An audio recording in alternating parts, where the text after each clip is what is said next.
Okay, hello everyone. Today we are going to start this eighth chapter of the Indian economy, NCERT 11th class, right? And this chapter is about the comparative development of India as compared to its neighbors, right? So, what actually we have already covered, we have already seen the economic development of India, right? Economic development of India and the policies that India took from its independence till now, right? And we then discussed about the liberalization and privatization and globalization reforms, and we then experienced some of the things like labor, human capital, and other poverty and other experiences like the employment rate in India, right? So we discussed there different type of unemployments, right? So this is what we did till now. So in this chapter, what we'll be doing is we will be comparing the development till now of India with respect to its neighbors, right? So we should be knowing how India is progressing as compared to its neighbors. Are neighbors going faster as compared to India, right?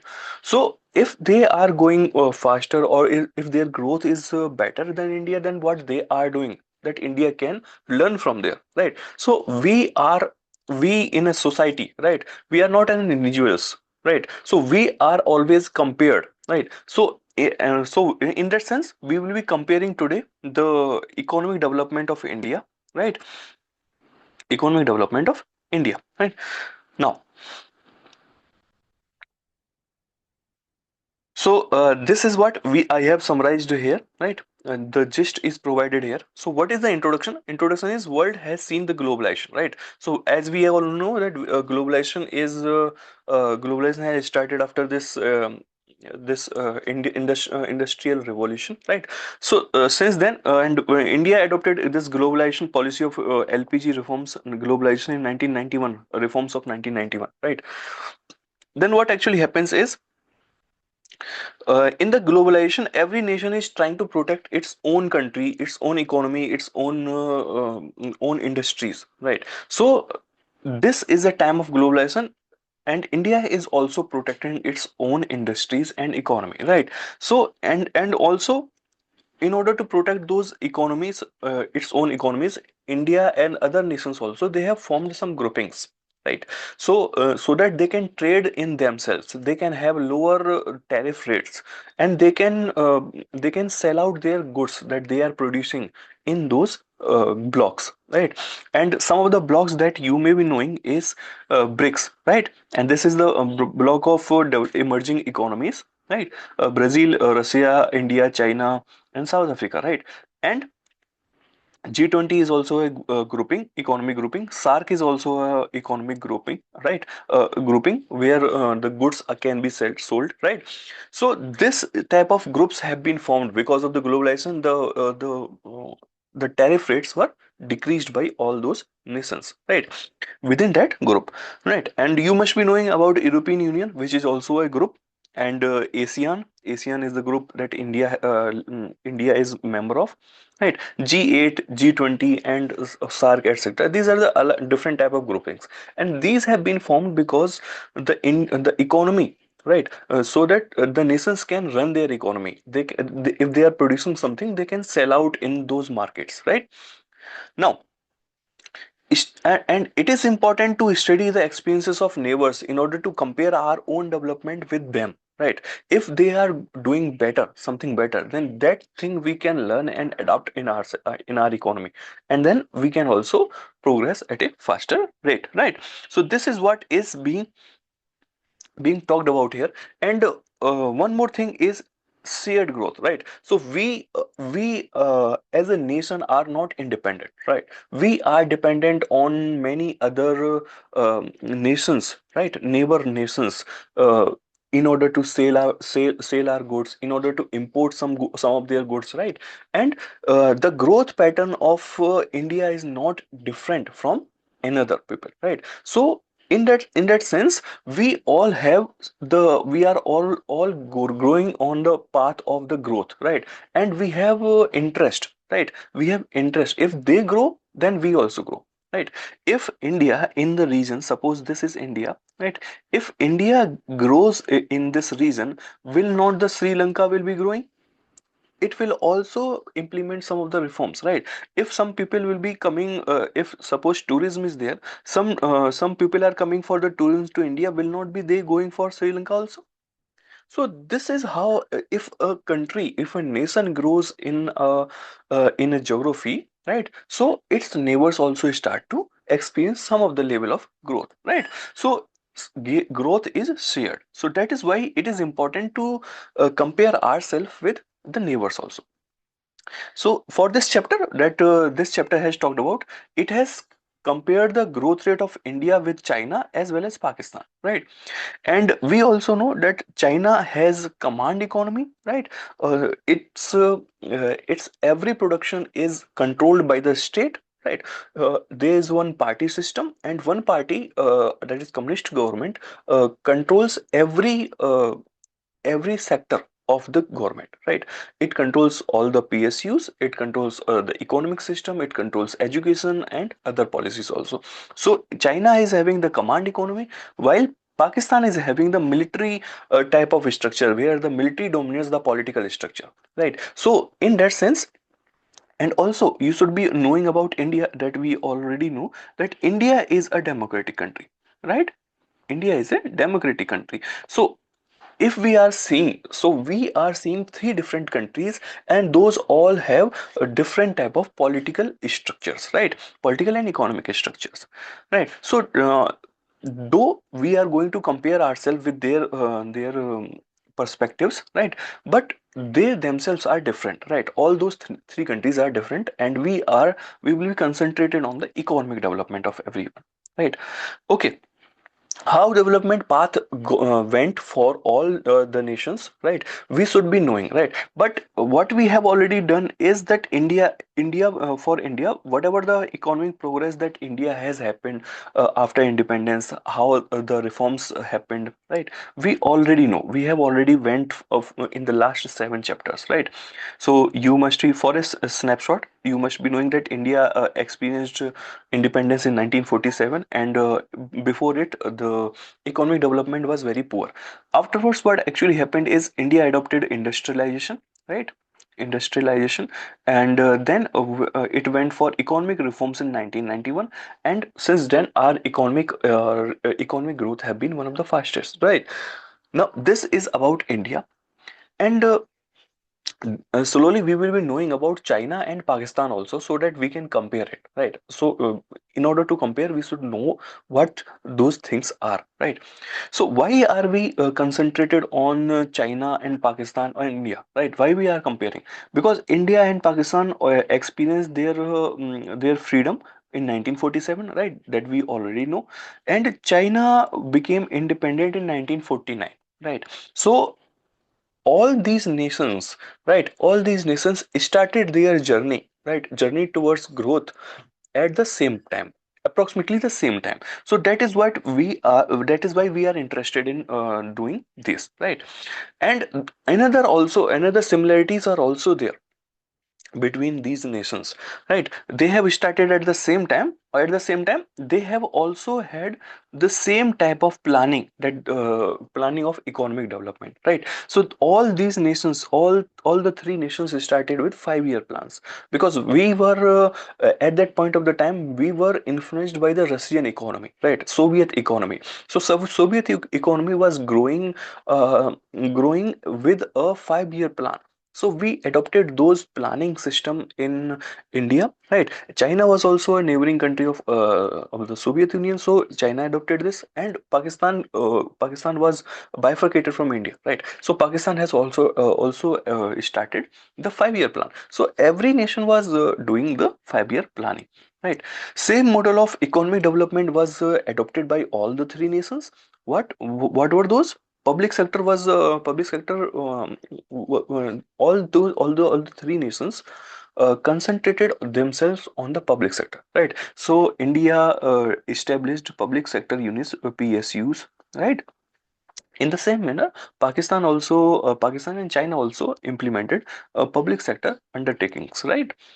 And they all the three nations started to focus on the development of the social indicators, right? So as we all know, at the time of independence only 16% of the people were literate, right? So from there we started to increase the literacy, and till now we have approximately 80% of the people who are literate, right? So economic and not only the economic development, social development was also focused in all the three nations, right? And the very last thing is similar growth rate was also seen by all the three nations in the initial years, right? So all the three nations, that China, Pakistan, India, were growing at the same rate, right? At the same rate of GDP, right? And the per capita income was also similar at that point of the time, that is approximately at 1950s, right? So these are the similarities between all these three nations, right? Though they are neighbors also, geographical similarities also there, but we are concentrated on the economic similarities, and these are the similarities that that were there in 1950s, right? Now let's concentrate ourselves on the China, right? We should be knowing how the China progressed, then only we will be able to compare, and then we will be knowing about how Pakistan was there and how its economy and economic development progressed, right? Then we will be able to compare all the three nations, right? About India we already know, right? So I have created this mind map, right? This will explain everything about the China. So China started its China get independence in 1949 approximately, and then it started to have the state control on all those all the economic activity, industrial activity was taken over by the China's government, right? So state control was started right from independence, right? 1958, the Great Leap Forward was a policy of Great Leap Forward was implemented by China. And what was this policy? In this policy, what actually happened is after 1950s, right, 1949 it gained independence, and 1950 it realized that without industrialization, our economy cannot progress.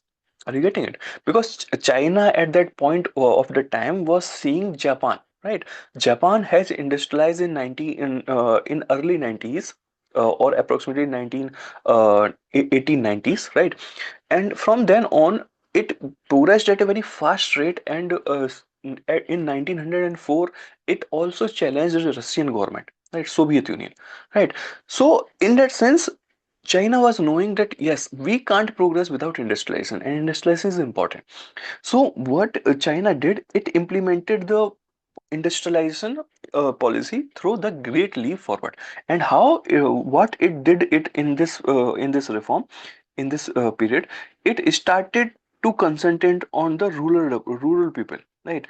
And rural people were industrialized, right? Industries were set up,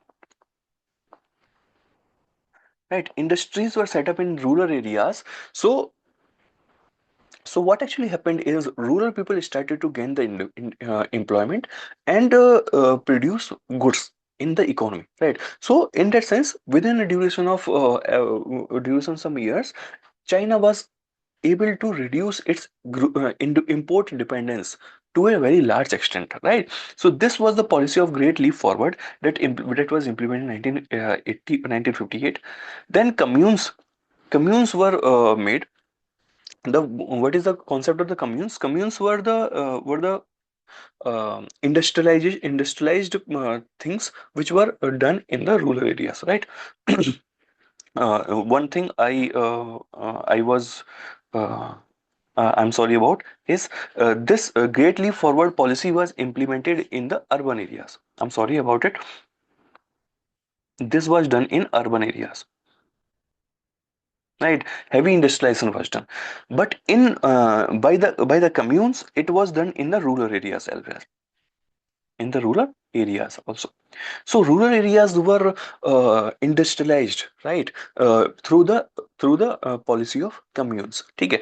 Communes is type of community system, right? Where the community is given an industry, and those people run themselves the industry, right? And the goods that they produce is sold out in the nearby market, right? And next is 1965. The Great Revolution happened, right? In this Great Revolution, what actually was happening is that this industrialization policy that we have talked about in Great Leap Forward, this was not implemented by China alone, right? This was supported by the Soviet, and or you can call it Russia, right? This was supported by the engineers which were brought from Russia to in China, and China, within China they started to develop the engineering products, right? But what actually happens is after in 1960s, right, China's relation with Russia deteriorated, right? So Russia, what Russia did, Russian government brought back all the engineers from China, right? So those engineers left, right? Engineers left from China to Russia, right? Now with with the absence of engineers, those industries cannot go, right? Those industries cannot function, right? So what actually was happening in this Great Revolution? China went for its rural areas, right? Rural areas, and we have already seen that this village communes were already started in the rural areas. So what China was doing is it was hunting for the engineers in those rural areas, right? From rural areas, those people who were having the experience of running those industries, those were brought into the urban areas and industries were run by them, right? So that was a type of revolutionary change that was brought by China, right?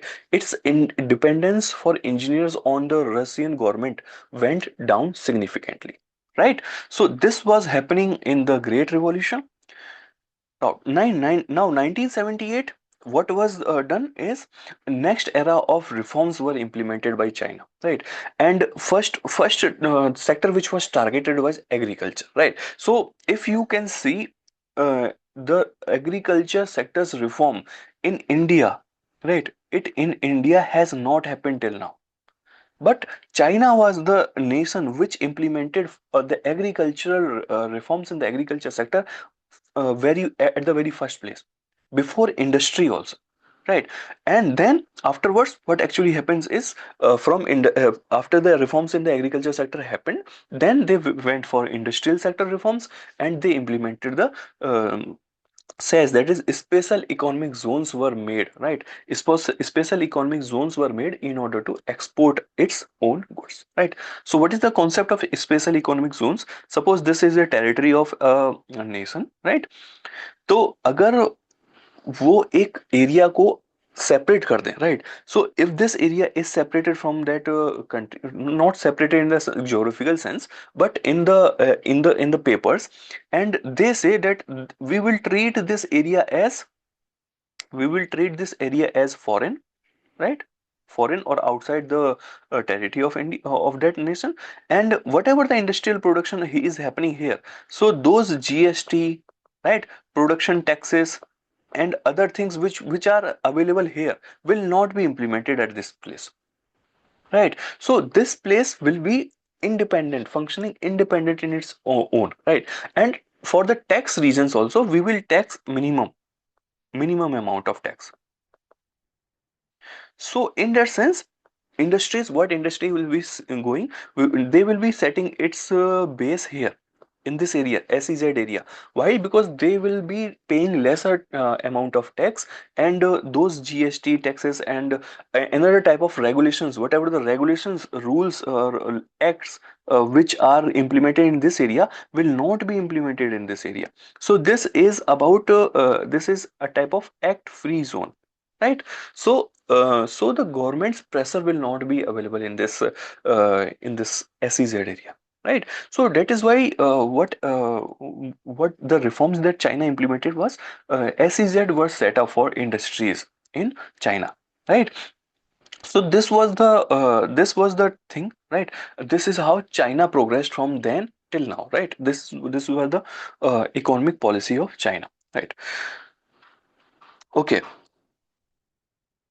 Now moving towards the Pakistan, right? These were the things that I have covered this within a with the mind map, right? And here the whole paragraph are there, right? You can read it by yourself, but everything that was important I have already covered.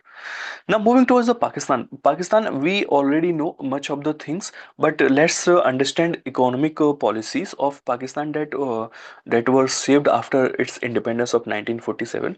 Pakistan's economic policy was as similar to India, right? Is if we know about India, then we know about Pakistan also, right? So Pakistan also implemented the mixed economy model that we implemented, right? And it started with import substitution that India went for in 1960 1970s.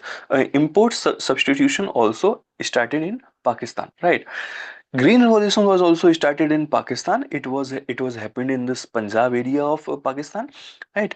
And in the agriculture growth of Pakistan improved drastically because of this Green Revolution, right? And this Green Revolution, the agriculture output of the agriculture from the Green Revolution feeded the industry sector also.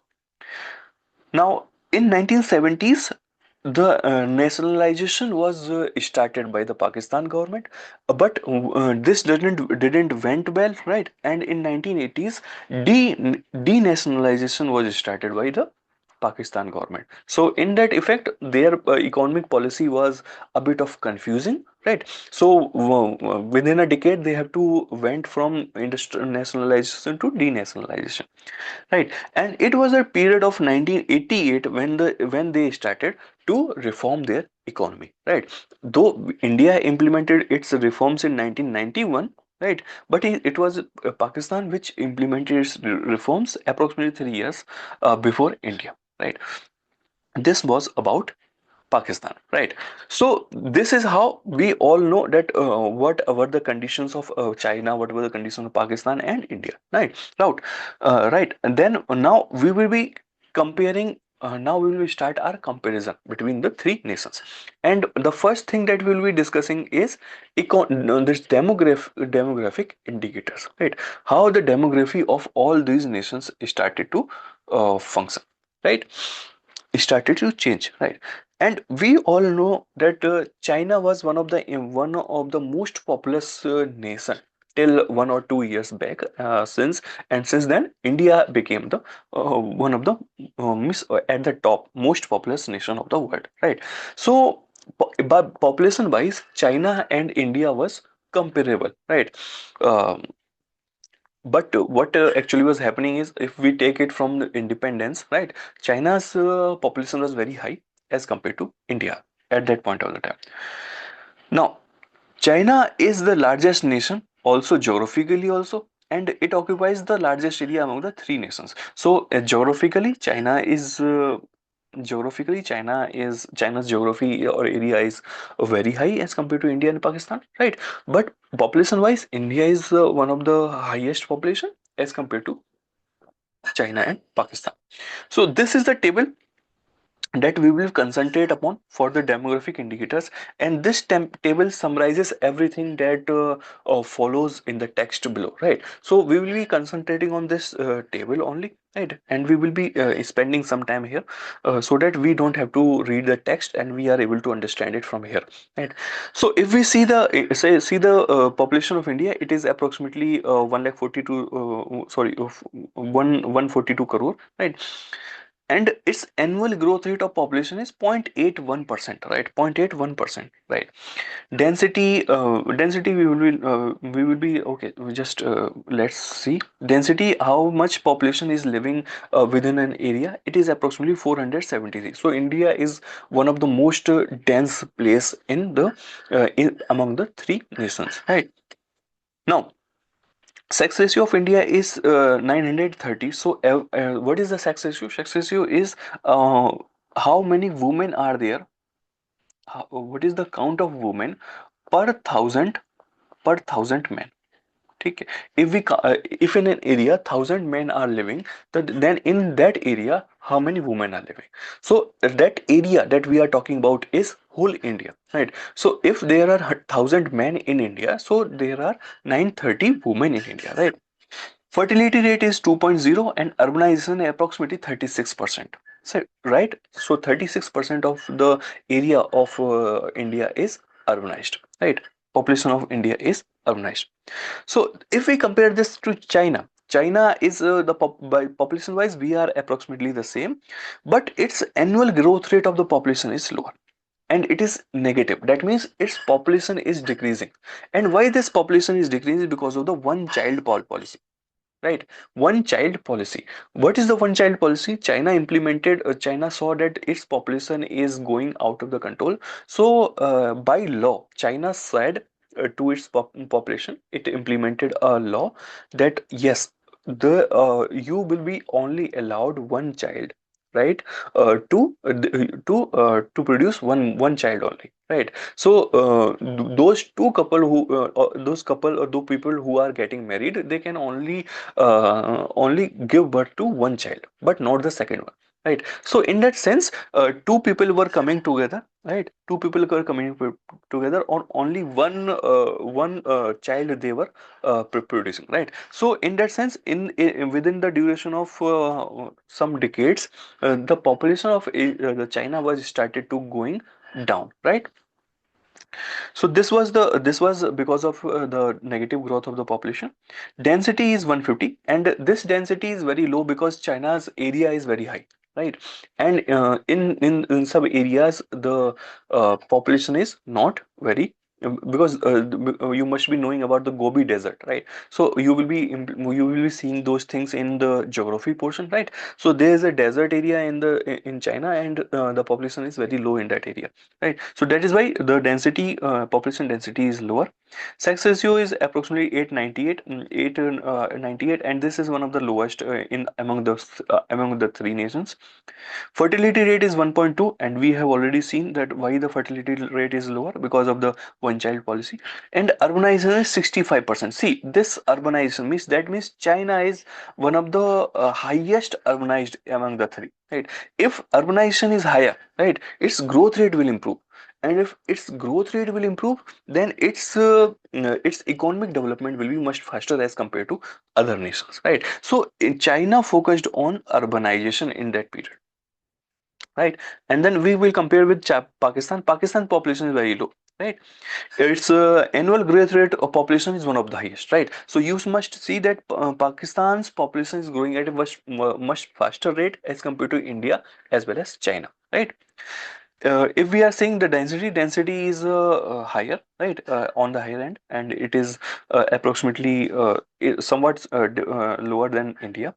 Sex ratio is similar to India, and this sex ratio is one of the highest among the nations, among three nations. Fertility rate is fertility rate is very high, right?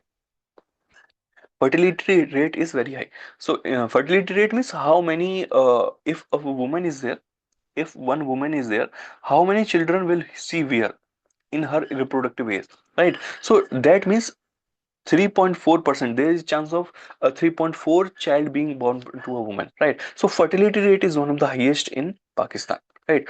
And urbanization is compared to India, right? 38%, right? So in this sense, you must be seeing some of the peculiar things, like China's one child policy is decreasing its population, and China's urbanization, that is one of the highest, is increasing its or fueling its economic growth, right? So this was the comparison, this was the demographic comparison that we have seen, right? So we should be concentrating on mm, as a nation who learns from the its neighbor. So we should be concentrating on urbanization, we should be increasing our urbanization, so that our economic growth can be improved, right?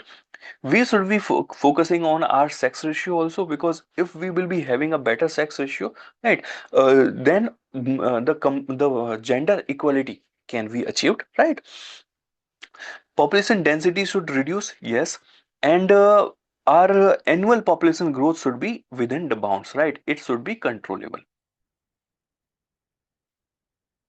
right? So our population growth should be controllable, so that we should not be going out of the resources, right? So this is what is the difference, the things that we should be learning from the comparison with our neighbors, right? Okay, so this is the GDP, gross domestic product. Then we will be comparing these things, and these things we will be again doing in the next part, right? And till this part we will be doing this, right? uh, this was the part one. In the part two, we will be seeing another indicators, development indicators. So we will compare them and we will learn new things out of them, right? Till that point of the time, keep on revising the notes, right? And those notes will be available on the portal, right? Within your course, and then you must revise it. And we have also given you the MCQs of each chapter. MCQs of each chapter are linked to your course. You can also attempt in order to gain more clarity on the topic, right? Chapter wise MCQ are there, so you can attempt, always attempt them. Okay, so thank you all.